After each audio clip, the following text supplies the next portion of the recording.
Okay, so let me do automorphisms of splitting fields. There's kind of automorphisms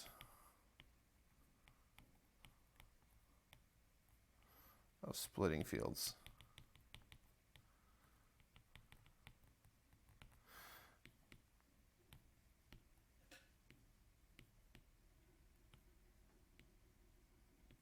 Okay, so let me say let me just give some definitions here. So let K containing F be an algebraic extension. Actually, let's let just this should be any extension of fields. An extension of fields, possibly transcendental of fields. Okay, so what we're going to define is this group here, aut K over F. So this is the set of sigma from K to K, such that this is a field isomorphism from the field K to itself, such that sigma of A is equal to A for all A and F.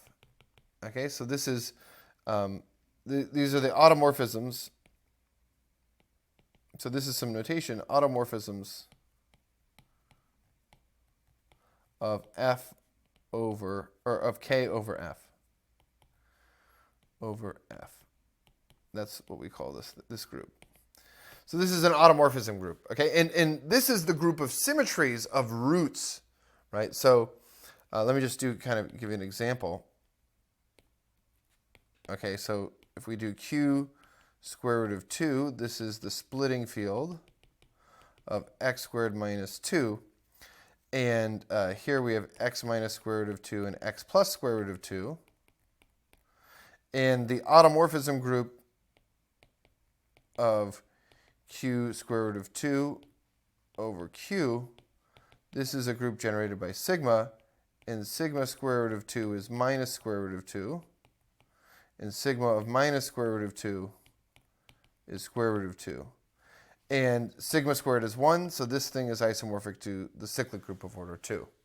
Okay, so this is this automorphism group. This is also called the Galois group of this over this. So another way of saying this is that this is the Galois group. The Galois group of K. Well, okay, I mean, in this algebraic context, it's called the Galois group.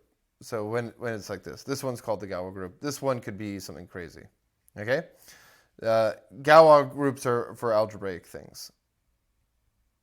Okay, so Q, this is sigma of. Okay, this is not the Galois group. This is the automorphism group. Okay, let me show you an example where it's not the non-Galois situation that you should keep in the back of your head. So like here's an example. Right, K is C adjoin T. So T is a variable. This is a transcendental.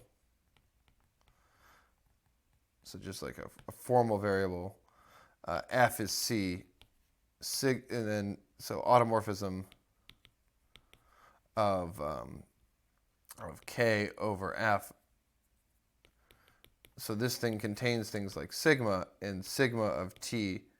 So like sigma of T is T plus 1. So it takes any, so sigma of F of T is T plus 1 for F of T and C adjoin T. So it just, oh, sorry, it's not T plus 1, it's F of T plus 1. So all it does is shift things over. And this is, so this thing has infinite order.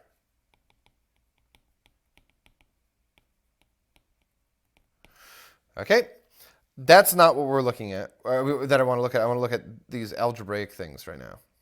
Okay, so some observations. Let me just make an observation. Is that if L is the splitting field of F, where F is some polynomial in here, then and so this is and let's say this is contained in F bar.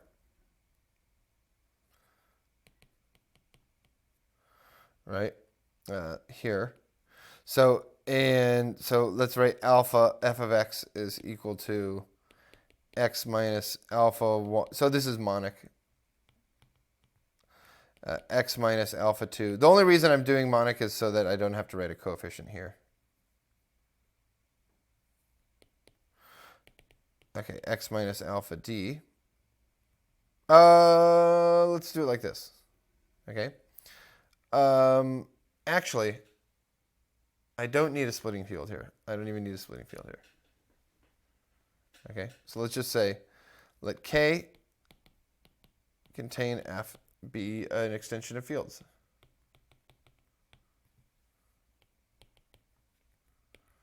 Okay, so let F of X be in F of X. Let sigma be an automorphism. So I'm gonna, let me just tell you what I'm doing. I'm gonna prove that roots are preserved under this group. Okay, so if alpha is in K and f of alpha is equal to 0, then f of sigma of alpha is equal to 0. Okay, this is a quick observation. Let me just kind of show you how this works. So if I write down a polynomial like this, a1x plus adx to the d, right? So this is f of x. Then if I plug in alpha into this, ad alpha to the d, this is 0, right? And so then if I just take sigma of this whole thing, a0 plus a1 alpha plus ad alpha to the d, this is sigma of 0.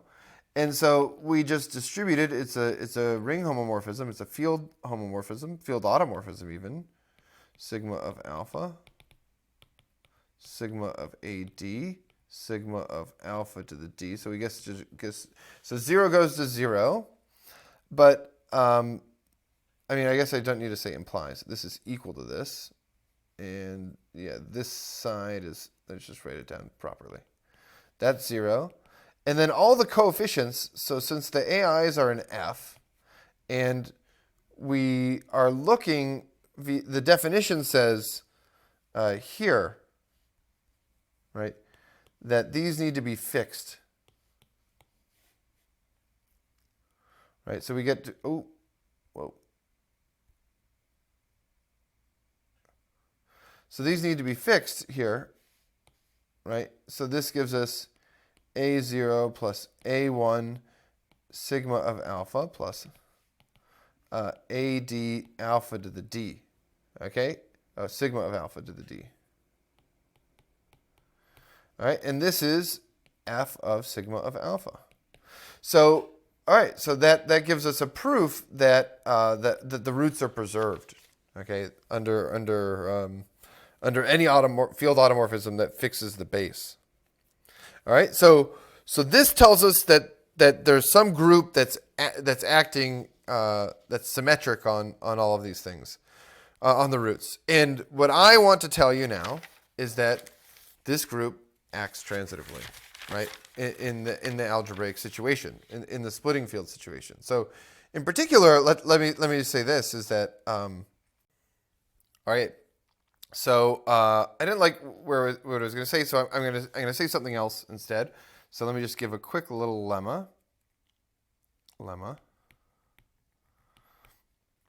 Splitting fields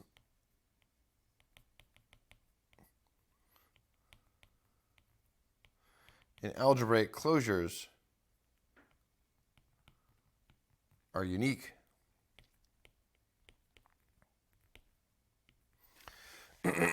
In particular, what do I mean by this? So let me just kind of give the proof. If f of x is in f of x, then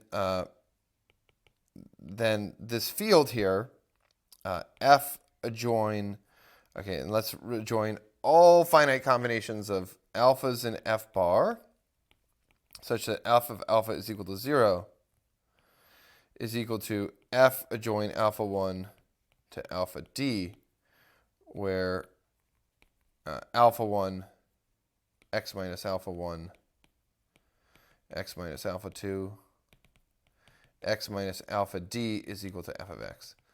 And alpha 1, alpha 2, alpha d.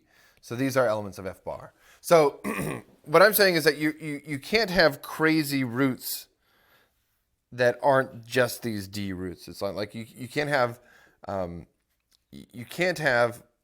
some other, you can't replace this by some other thing that acts the same way. This thing doesn't exist.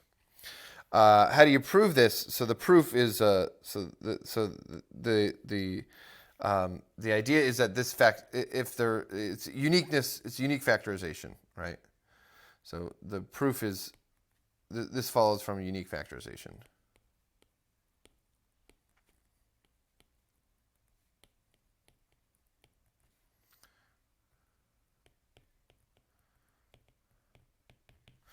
Okay, so now using this, I can say what I wanted to say.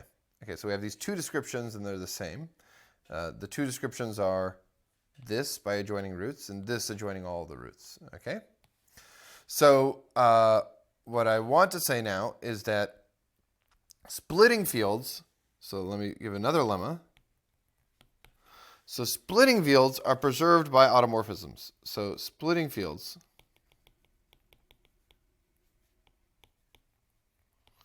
are preserved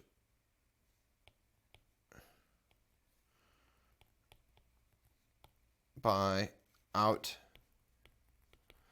f bar over f. Okay, so in particular, so the precise statement is that,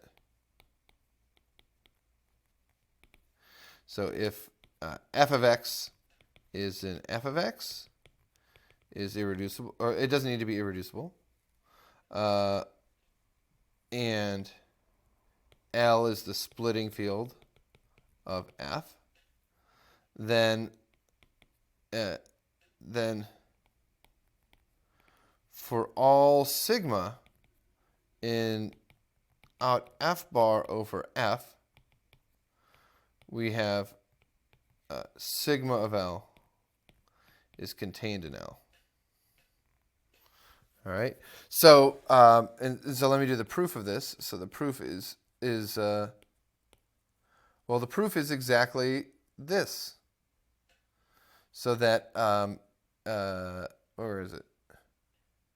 It's this statement. It's all the roots, sigma of alpha. So if alpha is a root, sigma alpha is a root, right? So all the roots are preserved, and so okay. So we have these two descriptions. These are exactly all of the roots here, right? So these are all of the roots. So all that happens is that these things are permuted under one of those sigmas. Okay, so yeah. So this is just saying,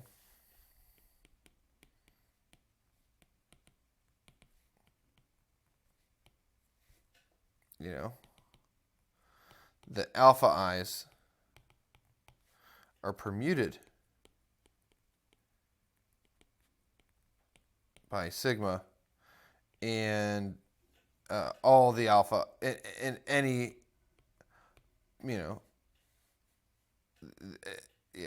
any possible root must be one of the alpha i's.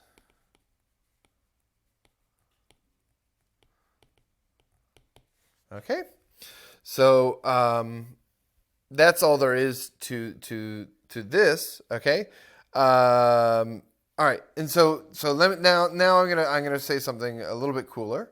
Okay, so the thing that I wanted to say is that okay, so let me start. Let me now start the lemma. Okay, so in particular, what do we have? Okay. So what does this give us? So the upshot of this is that it gives us a map here to out L over K, or L over F, when L is the splitting field of some polynomial f of x, right? So the point is that every automorphism here, well, it fixes this subfield, this splitting field, and all it does is just permute roots, so it fixes this thing. It doesn't preserve these. It doesn't preserve. Doesn't preserve. So sigma in out f bar over f does not preserve things like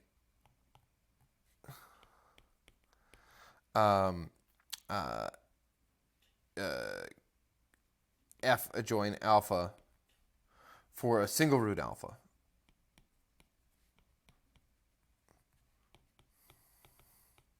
In general. Sometimes it does. Sometimes we get lucky. But what'll happen is that f of alpha gets mapped via sigma to f of sigma of alpha. And this field, so what's happening is that this thing's inside f bar, this thing's inside f bar, and when you're acting by sigma, right, this this subfield gets moved around. So the subfield gets moved around.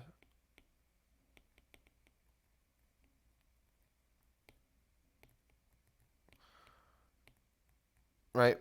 This splitting field does not get moved around.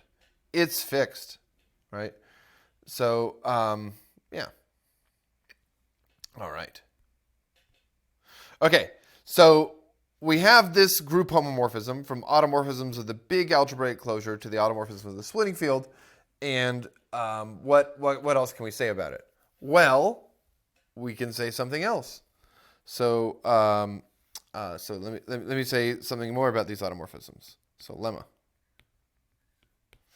Okay, so so this is really cool. So let L equal to the splitting field of F for some f of x and f of x irreducible. All right. So if alpha and beta are elements of L, are roots of F, so there exists some automorphism taking one to the other, so that the action is transitive on the roots of F, right? So there exists some sigma in this automorphism group of L over F, or F bar over F, because we saw that these things induce these things, right? Such that sigma of alpha is equal to beta, right? In other words, the action of the Galois group, or the action of this automorphism group of L over F on the roots of f of x when it's irreducible is transitive.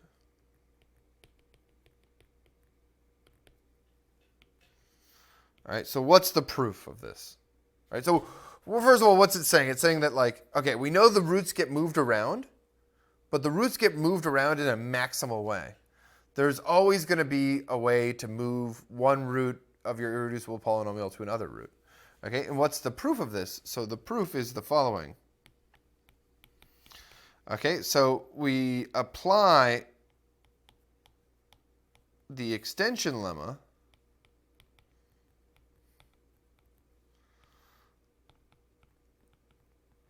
to the following situation. We take F alpha, and then we take F beta. This is something we proved was an isomorphism, right? Because this isomorphism type only depends on the minimal polynomial. And this is contained in the splitting field. And this is contained in the splitting field, right? So there exists some tau that extends this isomorphism, right? So there exists some tau in this thing that extends the isomorphism sigma given by the description in terms of the minimal polynomial. That is crazy. So now we have that anything gets moved around. So like, for example, right, if I look at, let's say, Q adjoin, 2 to the 1/3.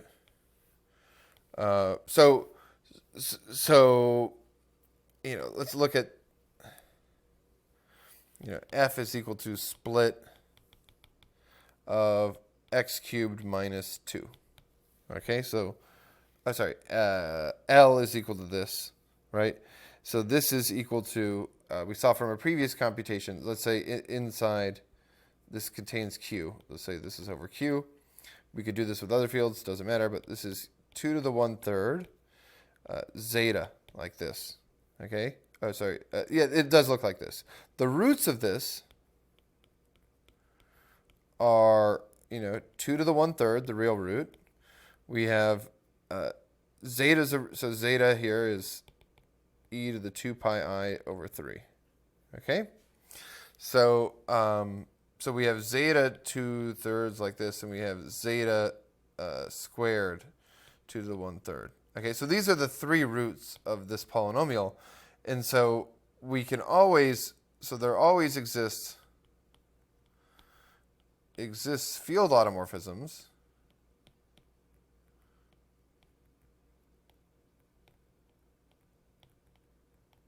right, sending sigma of 2/3 to any one of these that we want, right? So we could do, I could do zeta 2 to the 1/3. So we could call this maybe like sigma 2, and we could call this sigma 3 of, well, let's call this sigma of 1, right? And we'll call this one sigma of 2, right? 2 to the 1/3 is, so this is zeta squared 2 to the 1/3. Okay, so this is what this automorphism, there's an automorphism, so there exists a sigma 1 doing this, and there exists a sigma 2 doing this. So that's kind of cool. One of the things that we have to figure out is how that this sigma acts on these the zetas.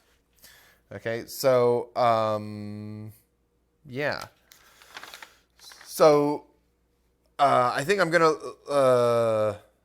leave. So okay, yeah. Let me just go back to this before closing out. So we'll have to touch on this more in another video. But so this. Back to this example where these are not fixed. So this could be like, we could do Q 2 to the 1/3 here. And this could be Q zeta 2 to the 1/3, right? We know that these things are isomorphic fields, right? But this is an example where you could have some tau here that sends F bar to itself, but permutes these two subfields. So it's like you have this splitting field, right? So in this situation, you have the splitting field, and then you have 3 copies of this thing. So we have Q. Yeah, let me just draw this. So we have Q 2 to the 1/3 zeta. Then we have Q 2 to the 1/3. We have Q zeta 2 to the 1/3, and we have Q zeta squared 2 to the 1/3, and these are in Q here, right? So this is a degree, these are all degree 3 extensions. And this is a degree 2 extension because we're adjoining this thing. And so zeta squared plus zeta plus 1 is equal to 0. So this is degree 2, this is degree 2. And so what happens is that there's some automorphisms. So there's automorphisms. So there's maps from sigma to itself. And what it does is it like shuffles these 3 subfields. This thing is fixed and this thing is fixed. But the intermediate fields are getting moved around, right? So yeah, so that's what's happening in these theorems. Okay, so I need to do some more versions of the extension theorem to prove the fundamental theorem of Galois theory, and I think I need to talk about the Galois group of cyclotomic fields and stuff. So again, the Galois group is so this thing's called the absolute Galois group.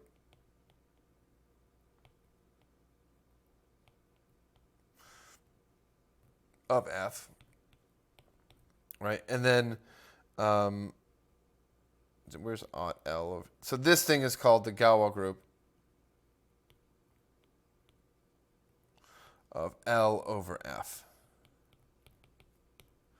All right, so now we've seen Galois groups, but I'll remind us in the next when we need this. Okay. So I will need little modifications of the extension lemma, but I'm going to do that in another video.